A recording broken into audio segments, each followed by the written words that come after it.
Daniel strangely never told me to worry about the track on the side. Maybe that's just because he's a jerk to me. Well, today we are going to talk about Lost Ruins of Arnak. It's a 1 to 4 player game. It says 30 to 120 minutes. I suppose if it's a solo game, maybe it takes 30 minutes. Otherwise, 120 is probably appropriate. Ages 12 and up. Lost Ruins of Arnak combines deck building and worker placement in a game of exploration, resource management, and discovery. It's illustrated by, oh my gosh, I'm so sorry, guys. I'm reading the teleprompter. I can barely say Chris's name. So whoever illustrated those, it is beautiful. It is one of the most beautiful games I've seen. And I really appreciate your really hard work.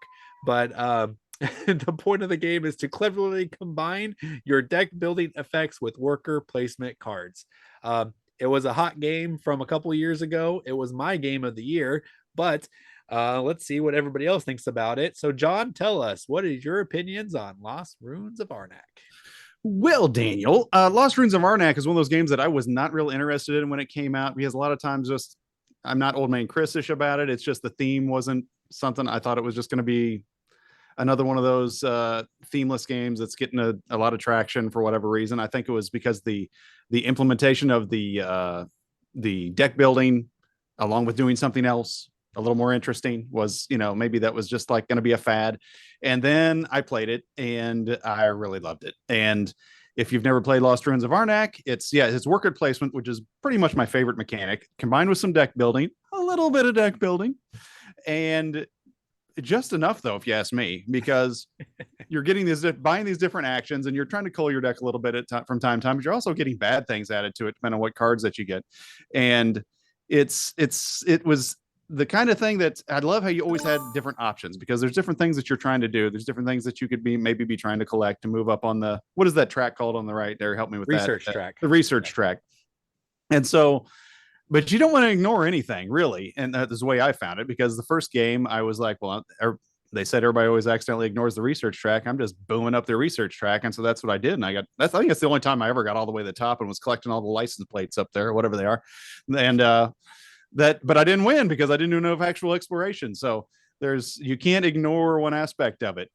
But the cool thing is, usually on your turn, with what you have presented to you, unless you're really doing a terrible job getting cards in your deck, you have some good options and some good choices to make. So solid game. Is it as amazing as everyone says it is? Pretty close. It's a solid game, that's for sure. I would say it's definitely one of the better ones that's come out in the last few years. Chris. All right. Well, it's time for another crowd-pleasing segment of Story Time with Chris. Baby. So Daniel taught this game to me, and he told me, hey, don't disregard the research track, and it's kind of a deck builder, but not really. And so again, credit to him, he told me the truth on all the things. It's fine. He did lie to me and say it's a deck builder, but we'll save that for another segment. So I decided to try to play Dominion and just build like the best deck, and the whole idea of, I'll let them kind of do a little stuff now, and then I'll just go nuts at the end and come up out of the rear, right? And also, they are all messing with the research track, and I'll do the, if they're zigging, I'm going to zag, right? I'm going to focus on the exploration kind of thing, and, usually that works in board games and most things in life, right? If everyone's doing one thing, do the other, and you can capitalize in different ways. Well, that absolutely is not the way this game works at all. If you do not focus almost solely, I mean, I guess it didn't work for John on the research thing, I don't know how you win, because I was watching them play, and they're like, okay, I'm going to move up one to do the thing. Okay, well, the thing then gives me the ability to do the next one, and then that one does the next one, then I just keep flying up the stupid research track for nothing. Every one just helps them go to the next one. It was ridiculous. And so it was super frustrating. I'm over there trying to make a great deck and do things, and then I finally got something, but the problem was the other three of them had already claimed everything that just cascaded into everything all the way up the up the row that by the time I started moving up there was nothing there to help me cascade and make up the difference. So I mean, actually, as an old man person, I appreciate the lack of catch-up mechanic. And you sleep in the bed you made, and if you're good, you're good. If you're bad, you're bad. But yeah, it's fine. I do probably need to try to play it again and give it another shake, but it was a really bad experience. But I can see the quality of that game, unlike Wingspan. Like I can appreciate still Arnak, unlike Wingspan. Gotta bring that up.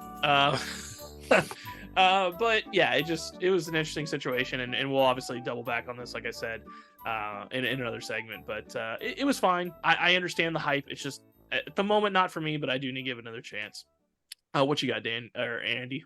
Yeah, call me Dandy Andy. That's right. By the way, I'd like to thank Randy, for our producer behind the scenes, for actually starting the clock for me. He didn't start it for anybody else. That's minus a point.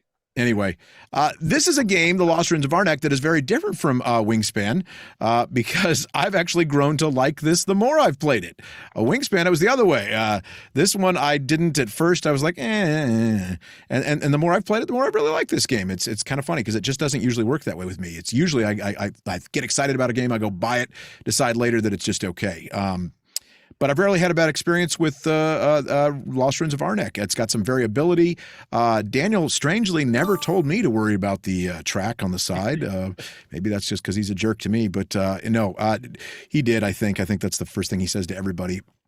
And yeah, you have to balance that, but it's not the only thing. It really isn't. I feel like there's a lot of variability there. You can go after more of the monsters to defeat. You can move further up into different places to explore. You can grab the items. I thought all the different item cards were unique.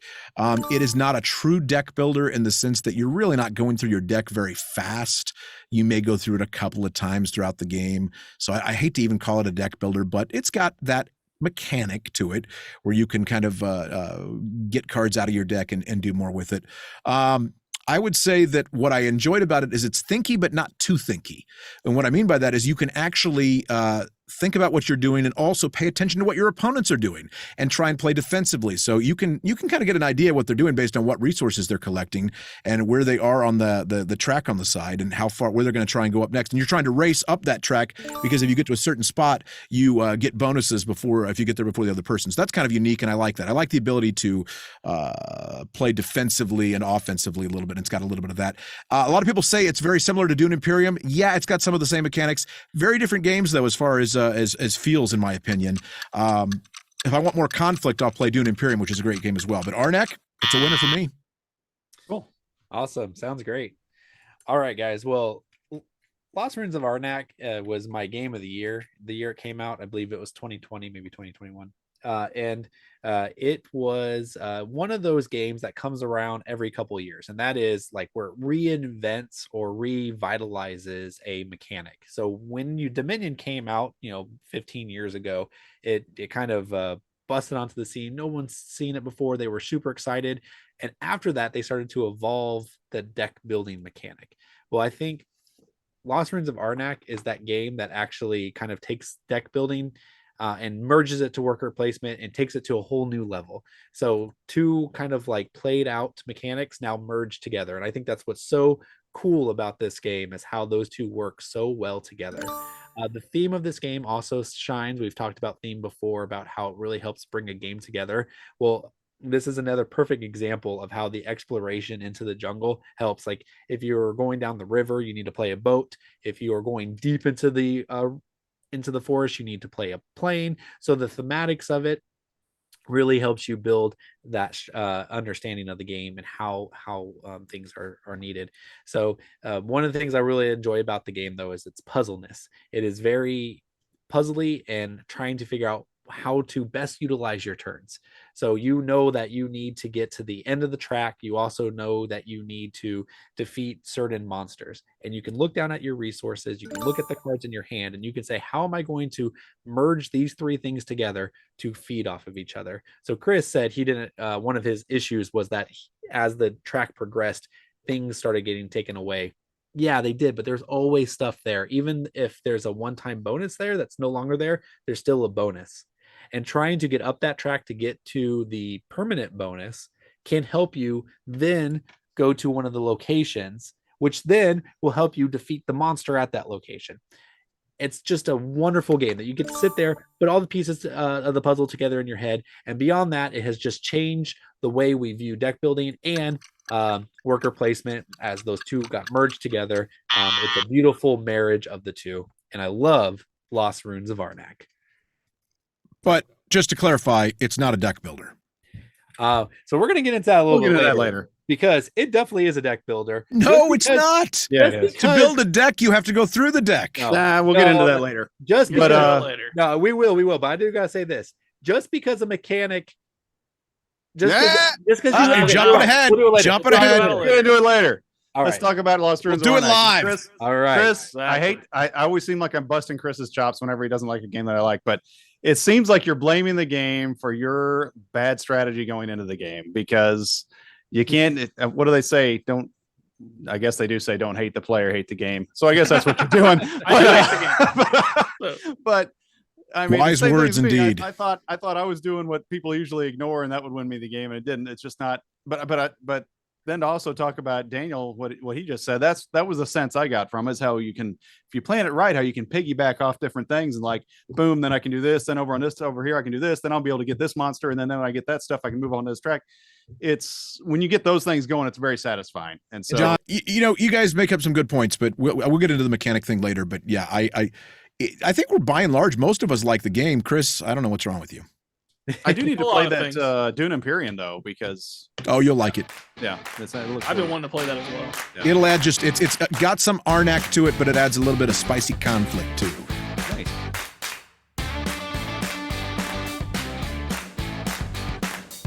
Like what you've seen, you'd like to see the entire episode, click on the link in the comments below.